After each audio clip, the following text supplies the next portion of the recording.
You're watching Talking Point on StratNews Global. I'm Amitabh Brevi.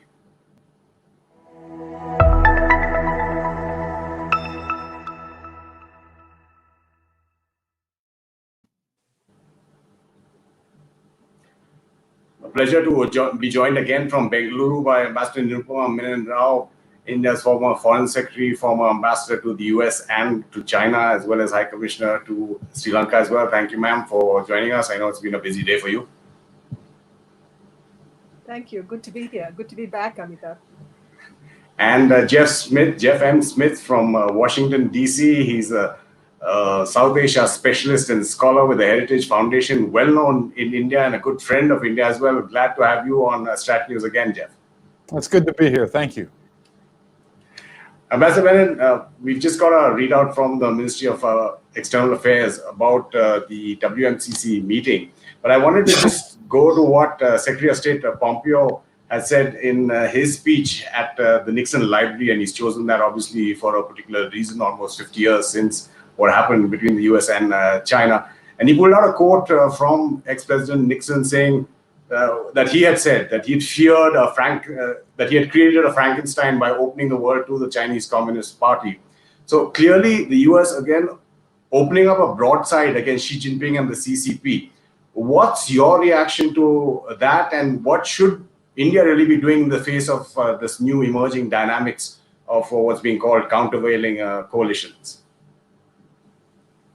Well, I've seen the statements coming from the United States, and we've seen some rather dramatic developments in the last few days with the order to close the consulate in Houston, and then the Chinese order to close the US consulate in Chengdu. So unprecedented situation in many ways, and you may relate it to political developments in the US, but there is clearly both countries have reached a point where all the achievements or the engagement of the last 50 years seems to be drawing to some kind of a denouement and some kind of a disintegrative moment, as it were. How are we to react to this? Well, we have a crisis on our hands with the post-Galwan situation and the fact that both sides are trying to disengage and de-escalate and reduce tension. I don't know where that process is going. I've seen the latest statement from the Working Mechanism for Coordination and Consultation on Border Affairs. I mean, it's couched in diplomatese, as it were. One really doesn't know what the situation is on the ground. I'm sure there's very, very hard bargaining and wrangling going on. And my reading of the situation is that the Chinese are proving to be rather intractable and very hard bargainers. And where that is going to lead the situation to is the question at the moment. Everybody speaks of alignment with the United States at this moment. I mean, we will have to see how we manipulate the risks, as it were. That's really where it rests. Manipulate the risks.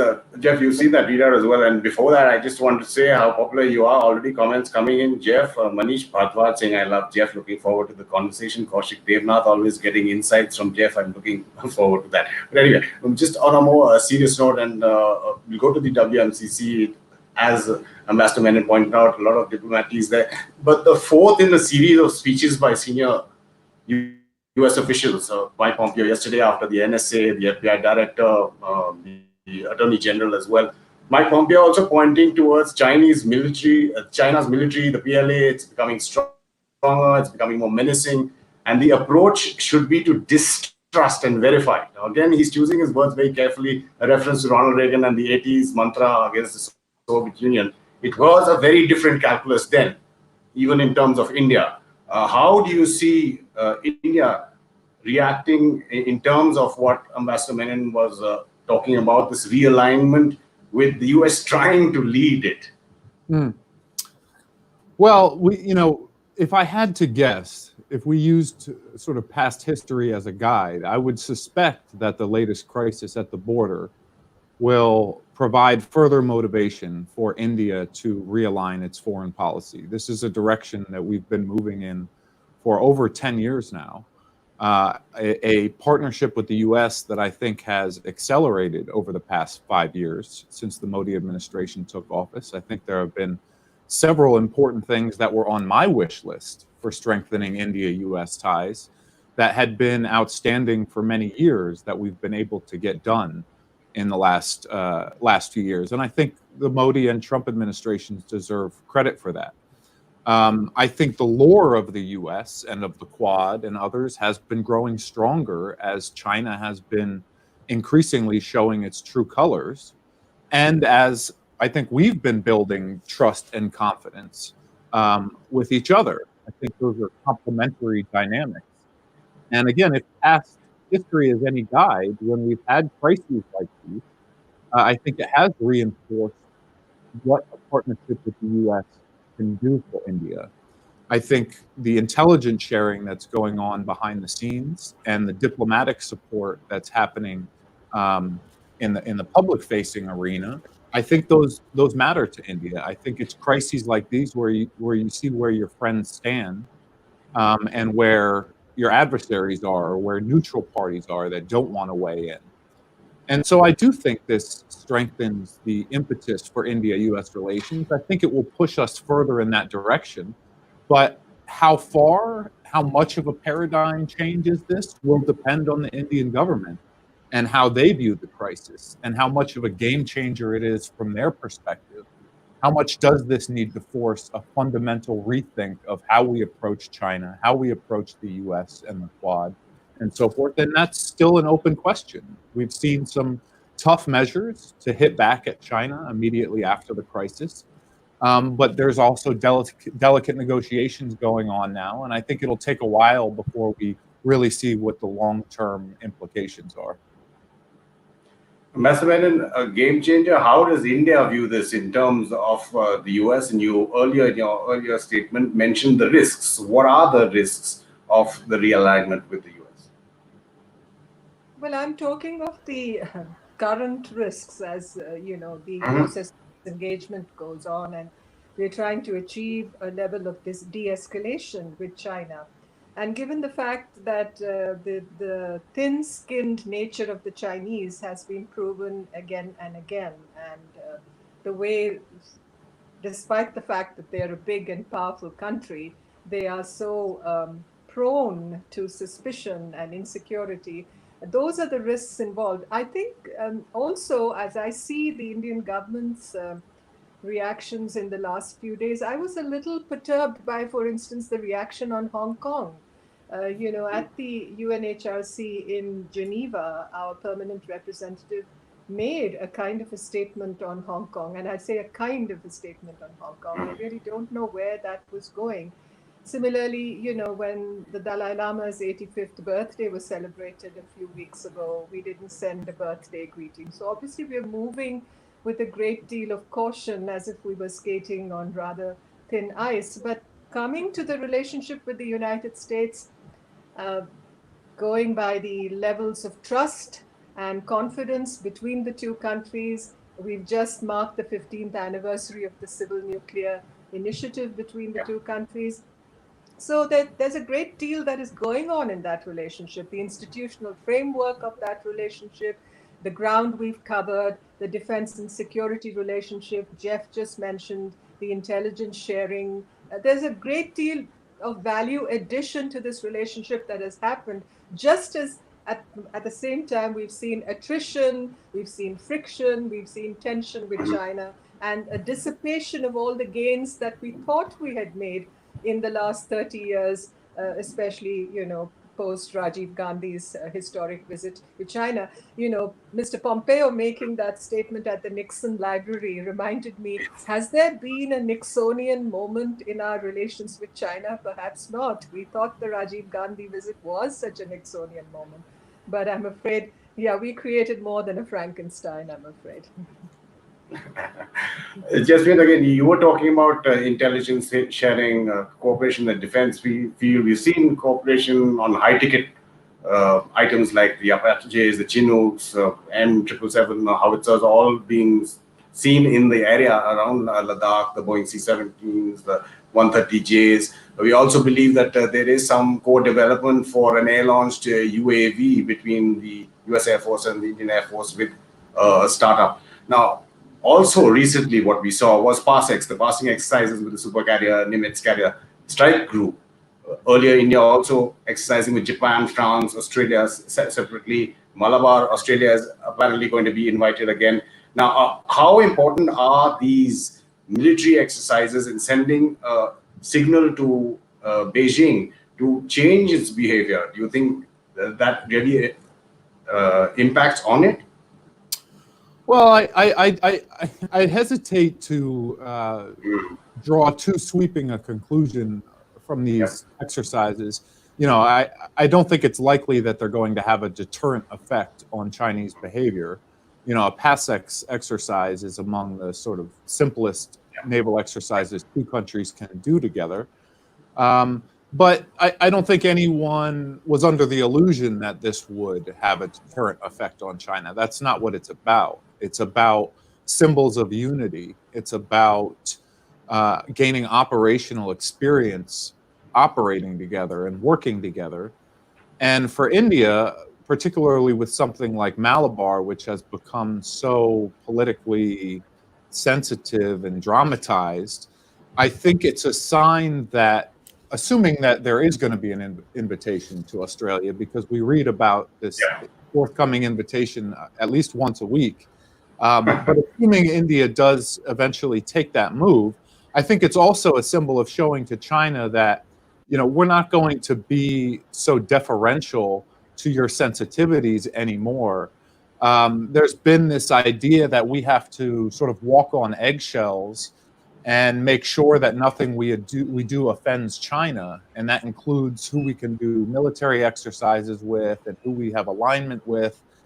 And I think it would be an important signal for India to send that if you're not going to be deferential to our interests and sensitivities, whether it's in Pakistan, at the border, or elsewhere, that we don't have to limit our relationships with other countries and who we choose to do military exercises with out of deference to your interests. We're gonna do what's in our own interests. We're gonna pursue relationships that help us.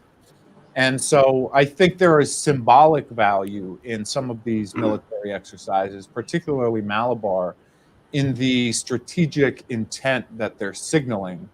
And that may be more valuable than the operational experience, although over time that also carries its own importance. Ms. Menon, you said skating on thin ice. Jeff Smith was talking about a similar phrase he used there. But these symbols and what can actually be done concertedly by a group of countries, the so-called coalition of the willing, to change China's behavior? Well, I think these countervailing coalitions, these coalitions of the willing, Jeff just referred to the exercises, you know, the kind of solidarity that is expressed. And of course, one understands that the key word here when you're dealing with the challenge of China and assuming that situations can escalate, and we have to prepare for scenarios that are you know quite serious. One cannot rule that out. Interoperability is a key in all this, and I think that is what we've been striving to achieve in our relationship with the United States, in the defense relationship that we've sought to build. Although we keep reiterating that the Quad has no military character to it, but the fact is, it is increasingly acquiring a strategic characteristic to what we're doing in terms of the dialogue, in terms of the exercises, in terms of the looking to the future to see how we can build a more strong coalition that is able to take on the challenge of China. But when you look at what we're doing, the Quad is United States, Australia, Japan, and India, four big democracies that belong to the Indo-Pacific. But there is also that agglomeration of nations, the ASEAN, for instance. Now, within the ASEAN, you have countries like Vietnam that perhaps is a little more willing to stake out a position when it comes to China. the chairman's statement, Vietnam as chairman of the ASEAN summit recently, the kind of statement they made about observing international law when it came to disputes in the maritime environment of the South China Sea and the East China Sea. And in that context, the announcement, and I think it's been a very smart move by the United States, the announcement that they respect the ruling of the Permanent Court of Arbitration in regard to the maritime disputes in the South, that Philippines brought to the tribunal, as you know, and which the Chinese sought to just, cast aside. I think it's a very, very smart move that the Americans have made in this regard. And I hope it bolsters the spirit and the confidence and the resolve of countries in the region to coalesce around this principle of abiding by international law, by recognized codes of conduct, respect for sovereignty, a peaceful resolution of disputes, all the things that China has been throwing out the window. Jasmine, do you see that coalescing happening, even if you're looking further towards India's east, at least the ASEAN, whether it's the Philippines, Vietnam, Indonesia, Brunei, all the countries that have problems with the Chinese assertion in the South China Sea, post what the US has said, because China is trying to prove to them that, when the cookie crumbles, the US won't be there. They may have two carrier strike groups who've done their exercises now, they moved on. How do you see that? Do they have to tread on eggshells as well? Yeah, they do. And I share Ambassador Rao's hope that some of these countries sort of turn the page and begin to push back a little more vigorously against Chinese assertiveness in the South China Sea. To date, I have to say we haven't seen much of that.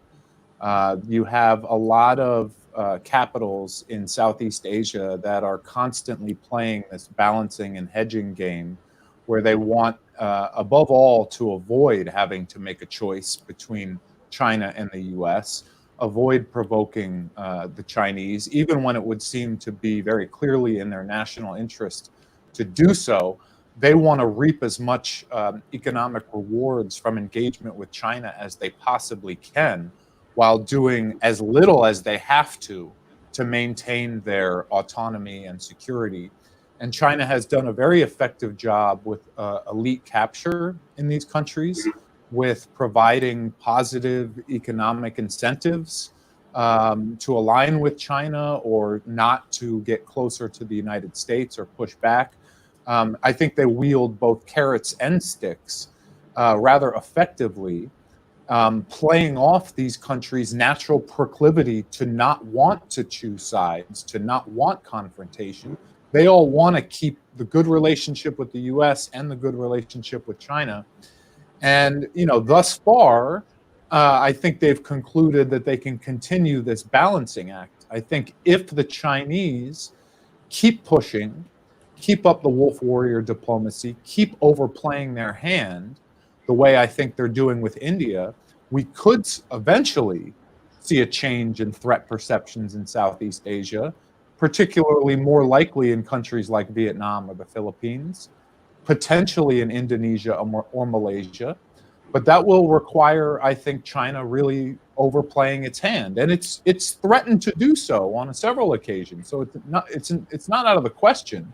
But these countries act as if they have very strong incentives not to push back.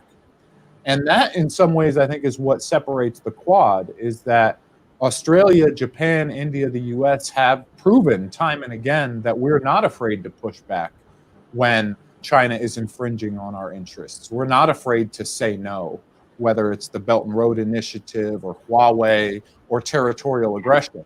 We have the will and the power to push back. And these countries would prefer not to play that game or take sides. But there are scenarios in which China goes too far, and we do see pushback in Southeast Asia. It's just going to be, we have to wait and see. Master Menon, China has pushed more than it should have as far as India is concerned. You mentioned the UN HRC and India statement there, I think it was Ambassador Chandra on Hong Kong. Just taking a question now which is related to what India's position should be from Lady Anon. who says, why is India still so cautious with China over Tibet, Hong Kong, Taiwan, and East Turkestan, and of course Xinjiang there, and how much has China got to lose if it escalates a war in Ladakh? It's the first part of that question which you were alluding to as well. Well, I think that we can afford to state our mind when it comes to the defense of democracy, for instance, and which is what is happening in Hong Kong. It's not that we want to upend all the arrangements that led to the return of Hong Kong to the Chinese mainland. It's not that we're questioning China's sovereignty over Hong Kong. But the fact is, the one country, two systems arrangement that China agreed to at the time of the handover in 1997 really entails that for 50 years you would preserve a certain system in Hong Kong, and a lot of Hong Kong's prosperity, its viability as a world global financial center, as the vibrant city that it is today, stems really from those arrangements. So, and we have a lot of stake there also. We have, as the ambassador mentioned, a large Indian community in Hong Kong, but we also do a lot of trade through Hong Kong. It's in many ways an entrance to the Chinese mainland for us, and we would obviously like to preserve those arrangements that have worked quite well for the last 23 years since 1997. So that's just one instance. When it comes to Tibet, I've always felt that we have been very clear in our position that Tibet is a part of China. We essentially conceded that way back in 1954. So there's no change really in that position. Again, we're not questioning sovereignty. We are not, going against the norms, internationally recognized norms. In fact, every country in the world basically recognizes that. But, we have a large Tibetan refugee population in India.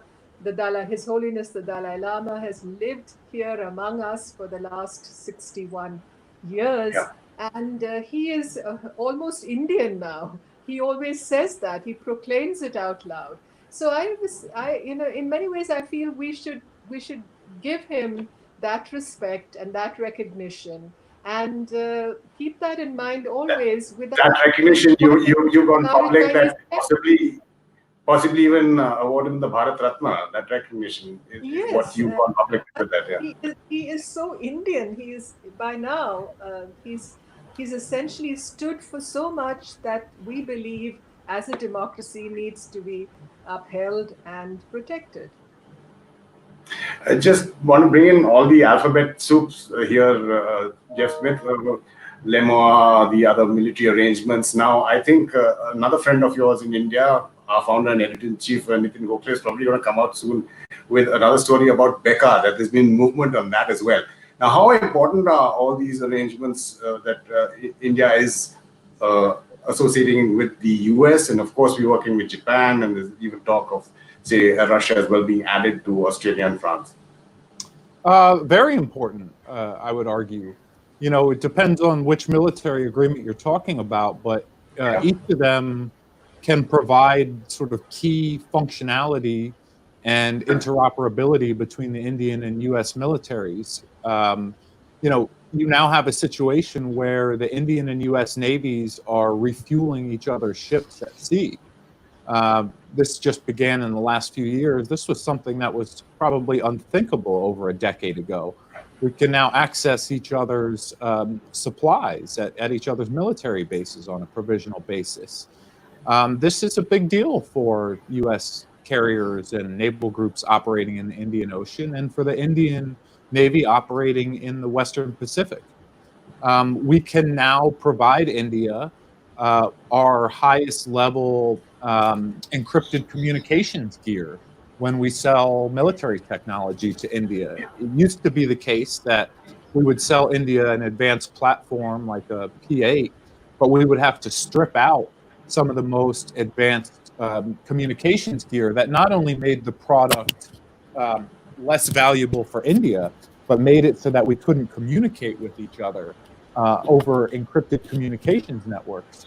And so there are real practical military applications and benefits to these deals that we're signing. And frankly, I would say the critics and skeptics of these deals that for so many years conjured these scenarios about how, America was going to abuse India and take advantage of India with these deals, and India would be losing all of its sovereignty and autonomy and become an American colonial power. I would ask them if those fears have borne out.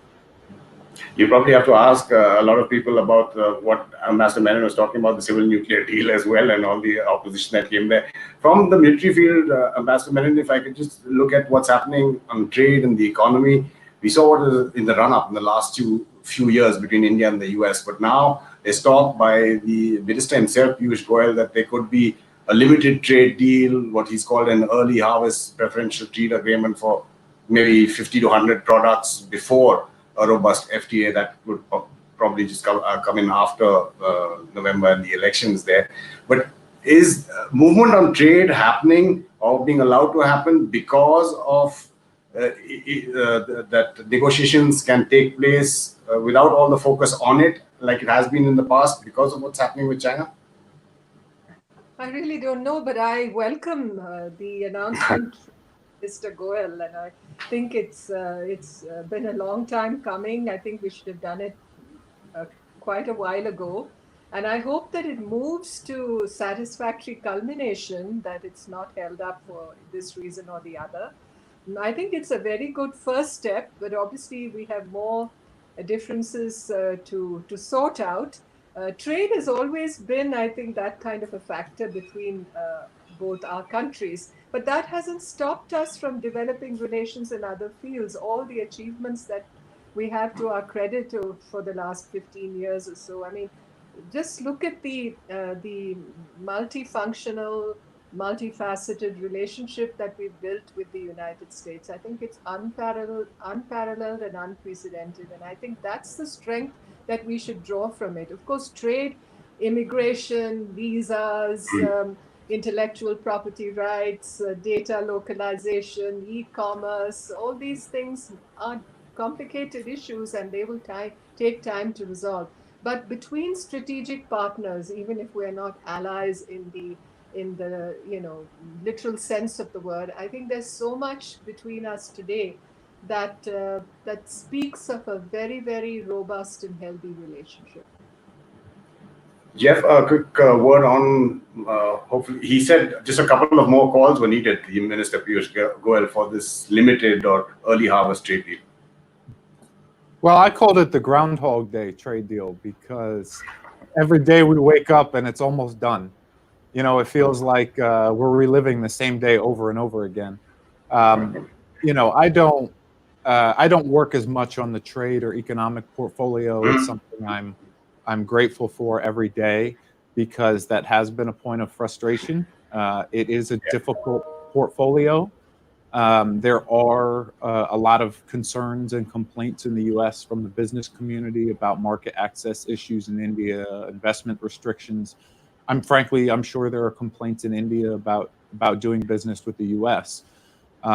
This has historically been a difficult portfolio for us to make progress. But for those of us interested in the strategic partnership, our main concern is that trade friction does not rise to the level that it begins to undermine strategic relations. And thus far, I think we've done a pretty good job with that, keeping the relationship on the right trajectory.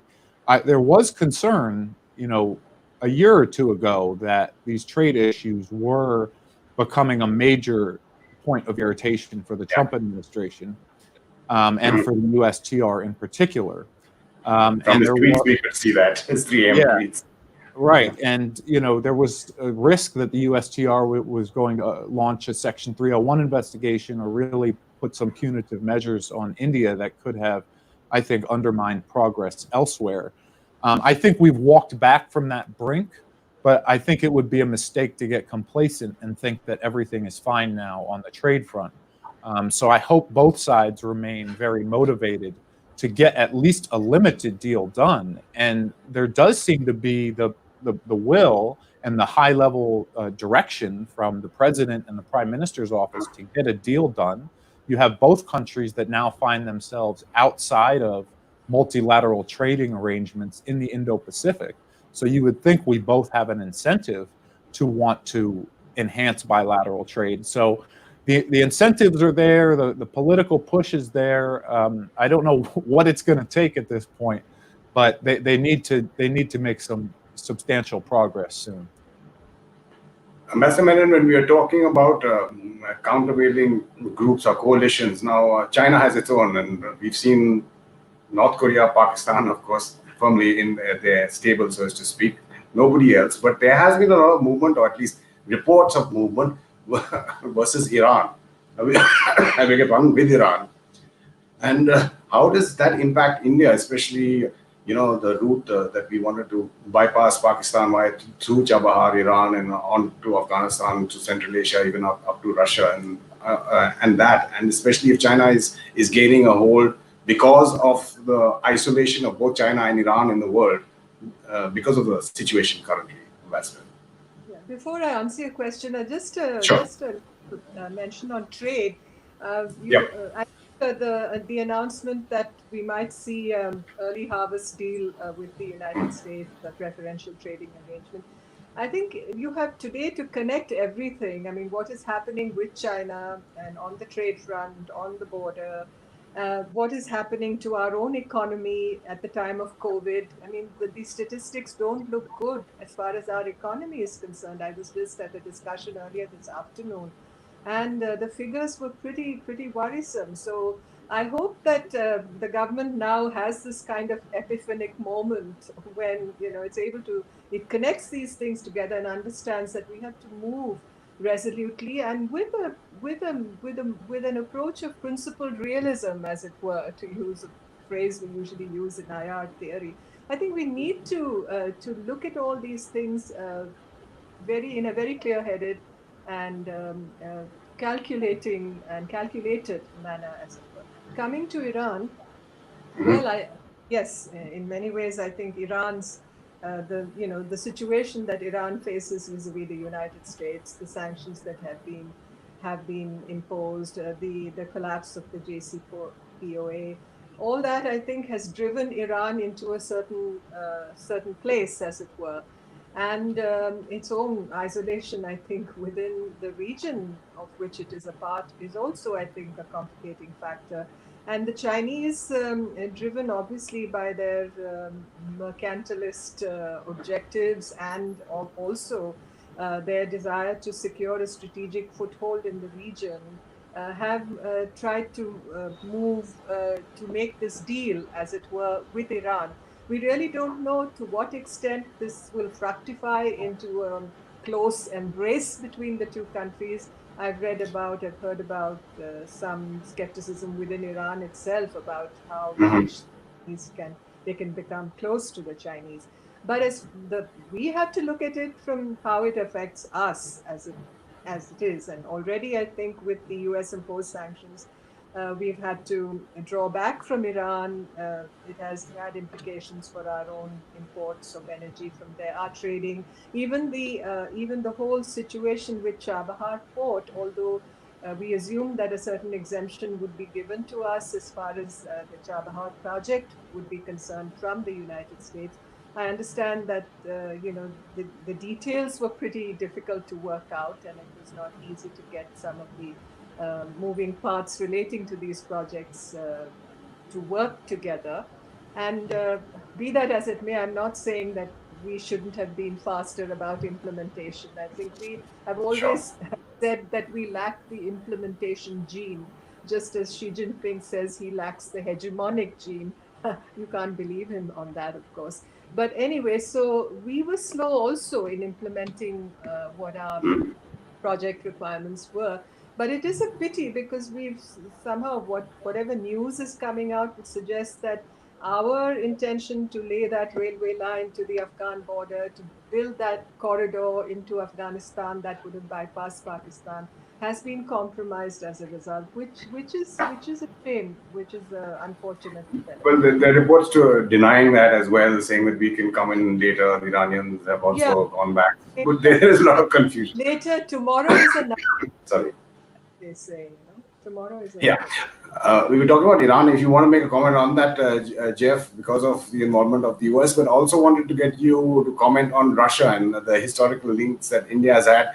Defense still such a huge percentage of military equipment, even though we are buying a lot of equipment from the US and others as well. And Russia and China's closeness. How do you see all that panning out? Yeah, I don't have too much to say about the Iran situation. You know, I worked on the Middle East in a past life. When I first got to Washington, I was focused on Middle Eastern terrorism studies.